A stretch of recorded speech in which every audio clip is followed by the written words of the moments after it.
Cheat on me during your bachelor party? Good luck explaining to your family why our $50,000 wedding was canceled last minute. I've always heard stories of lying, cheating husbands, but you truly never think it could happen to you until it does. All of this insanity happened in the past week, and I still feel like I'm living a nightmare that I'm waiting to wake up from. I was with my ex-fiancé for 3 years. When I met him, it felt like a dream come true, and he really seemed like my Prince Charming. We had so many similar interests, and he seemed like such a kind, sensitive man. He was always soft-spoken and seemed so different from any man I had ever met in my life. He was always complimenting me and getting me tiny gifts, and I felt so loved by him. He proposed to me a year ago at my favorite high-end restaurant. I cried so hard since it felt like one of the happiest moments of my life, and I never thought I would have been loved like that.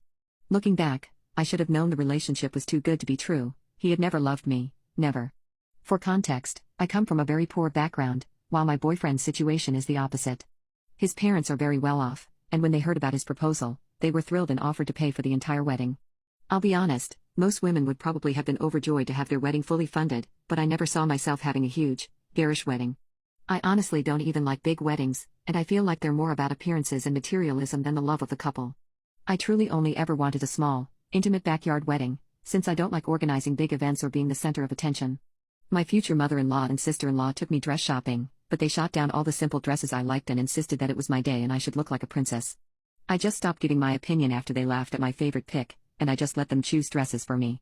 Even though I hated them all. I felt pressured since their family was paying for my wedding, so I didn't put my foot down when they picked out a big fancy wedding dress for me that was totally not my style. I remember trying not to cry while looking at myself in the mirror, and just feeling trapped. But I loved my fiancé, and I knew his family was just trying to help, so I sucked it up and just went along with whatever they said. I was already beginning to dread my wedding, but I tried to stay focused on the love I had for my fiancé. Little did I know I would be losing that soon enough. My ex-fiancé's family arranged out-of-state bachelor and bachelorette parties for my husband and me. I didn't know about the specifics of the bachelor party, but the bachelorette party was just us getting a booth at a loud club. I didn't think about having a talk with my fiancé about boundaries at these parties. As I said, he was a loving man who I trusted with all my heart. I'm not an insecure person, and I could have never guessed what my fiancé would end up doing at his bachelor party, and I just wish I hadn't found out the way I did.